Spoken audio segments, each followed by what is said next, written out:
Your 20s can feel like an extension of adolescence, where you're not quite expected to have everything figured out, whether it's your career, romantic partner, or starting a family. It's a time where it might seem like you're just rehearsing for the real thing. But then, as 30 creeps closer, panic can set in. In The Defining Decade, Meg Jay argues that your 20s are actually one of the most critical periods of your life, setting the foundation for your future. She emphasizes that this decade isn't just a throwaway time, it's crucial to get things right, or at least to start heading in the right direction. One of the first things to understand is how important the jobs you take in your 20s are. Sure, you might not land your dream job right out of college, but that doesn't mean the jobs you do take don't matter. In fact, these jobs are essential for building what Jay calls identity capital, a collection of personal assets like skills, experiences, and the way you present yourself, which all matter to potential employers. Let's say you're offered 2 job opportunities, one at a coffee shop and another as a comic book translator. You might be tempted to take the stable, straightforward job at the coffee shop, but Jay would encourage you to consider the unusual one.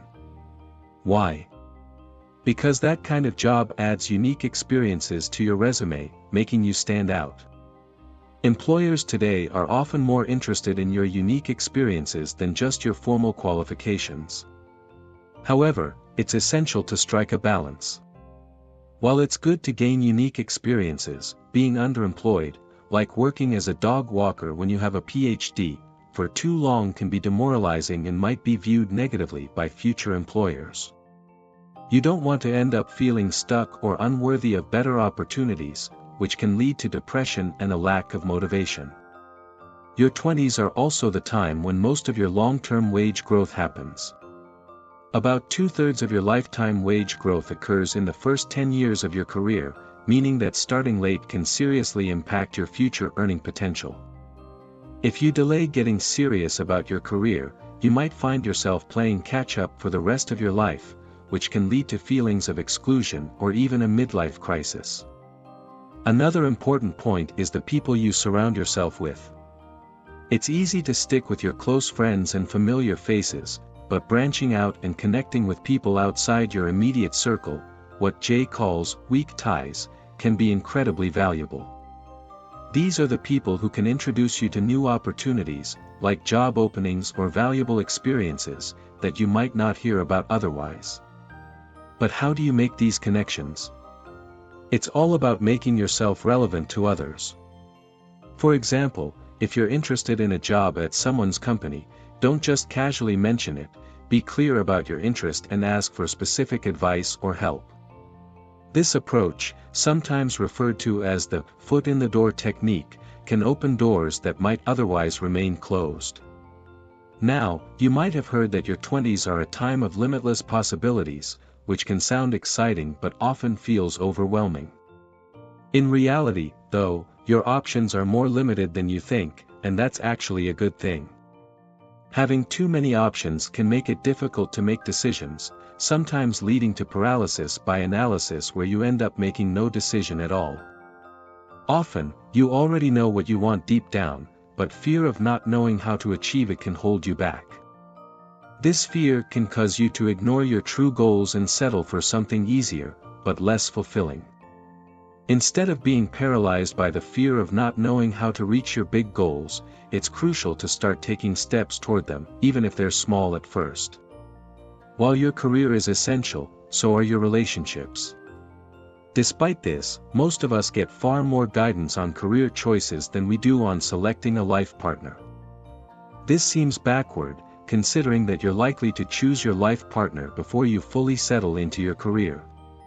In the US, about 50% of people are married by the time they're 30, and around 75% by 35. Since you'll share many aspects of your life with this person, from finances to raising children, choosing the right partner is a big deal. Yet, many 20-somethings postpone serious relationships, thinking they'll have more clarity or make better choices later. But this isn't always the case. Waiting until you're older doesn't necessarily increase your chances of a successful marriage. In fact, the divorce rate remains steady even as the average age of marriage increases. If you delay marriage and spend your 20s in low-commitment relationships, you might find yourself rushing into marriage as you approach 30, not because you found the perfect partner, but because you feel pressured by the so-called age 30 deadline. This often leads to less than ideal matches. And if you're thinking that living together before marriage is a good way to test the relationship, think again. Research shows that couples who cohabit before marriage are often less satisfied and more likely to divorce. This is known as the cohabitation effect, where couples slide into marriage without making a deliberate, conscious choice to do so. When it comes to dating in your 20s, it's not just about having fun, it's about learning what you want in a long-term partner. Over time, you'll find that the people you're most compatible with are those who share similar values and personalities with you, not just superficial similarities like religion or hometown. Personality traits, such as openness to new experiences or a preference for routines, play a significant role in long-term compatibility. But beyond personality, a shared vision for life is crucial. Over the years, your needs and desires will evolve, and having a partner who's willing to compromise and work toward a shared vision will make a big difference in the longevity of your relationship. Now, let's talk about your brain. Did you know that the frontal lobe, the part of your brain responsible for dealing with uncertainty and future planning, doesn't fully mature until your late 20s? This is why decision-making can feel so challenging during this time. But the good news is that this part of your brain develops with practice. The more you engage in serious decision-making, the better you'll become at it. This is why it's crucial to start making important decisions in your 20s, rather than postponing them. Your brain is particularly primed for learning during this decade, almost as much as it was in childhood. This means your 20s are the perfect time to experiment, take risks, and learn new skills, because your brain won't be as adaptable later in life. The more experiences you have and decisions you make now, the better prepared you'll be for the future. Of course, navigating your 20s isn't always easy, especially when emotions like fear, uncertainty, and low self-esteem come into play. The emotional part of your brain is still more developed than the rational part during this period, which can make these negative feelings even more intense. However, learning to manage your emotions and developing a growth mindset can significantly impact your success. A growth mindset, the belief that you can develop new skills through effort, is particularly important. Those with a growth mindset are more likely to embrace challenges, learn from them, and ultimately succeed. In contrast, a fixed mindset, where you believe your abilities are set in stone, can hold you back when faced with obstacles. And then there's the question of starting a family. It's a deeply personal decision, but Jay points out that delaying parenthood can lead to complications. Female fertility peaks in the late 20s, and after 30, the quality of eggs declines rapidly. This doesn't mean you should rush into having kids, but it's something to consider, especially since fertility treatments can be costly and stressful. Waiting too long to start a family can also add pressure to your marriage, especially if you're trying to have children quickly after getting married. If you marry later in life, say at 35, and immediately start trying to have kids, it can create a lot of stress in your relationship. Plus, having children later can lead to a situation where you're caring for both young kids and aging parents simultaneously, which can be incredibly challenging. In summary, your 20s are not just a time to have fun, they're a defining decade that sets the stage for the rest of your life. It's crucial to start building your career, cultivating meaningful relationships, and making decisions that align with your long-term goals now. Otherwise, you might find yourself playing catch-up later, which can be both stressful and limiting. So, if you're in your 20s, take this time seriously. Start working on your career, build a network, and be clear about your goals. And when it comes to relationships, don't just focus on superficial similarities, look for someone who shares your values and vision for the future. Your 20s might seem like they're just the beginning, but they're also a critical period that can shape the rest of your life. To improve our future career, we have to learn to value people outside our close personal circle. You're at a party, and a friend introduces you to an acquaintance of his. As you chat, this person reveals that there's a position opening up at his company, a position you believe you're perfect for. Back at home, you wonder why you didn't ask outright for more information about the job. What was holding you back? Most of us find it hard to approach people outside our own personal circle, preferring to stick with those we already know well. Surrounding ourselves with a circle of like-minded people makes us feel comfortable and gives us a strong sense of security. Unfortunately, that security prevents us from leaving our comfort zone, a step you absolutely have to take if you want to meet new people and find your dream job. But how?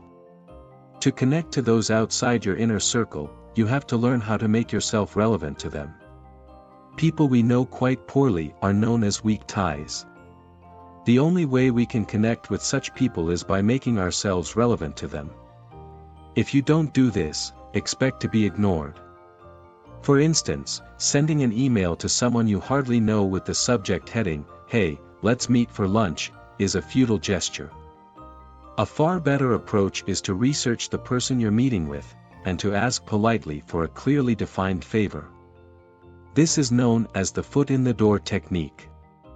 It helps us to connect to people outside our personal circle and to get them to perform small and big favors for us. In many ways, the technique is similar to the Benjamin Franklin effect, so called because its namesake, in an effort to win over a legislator in the late 1700s, asked to borrow a book from him.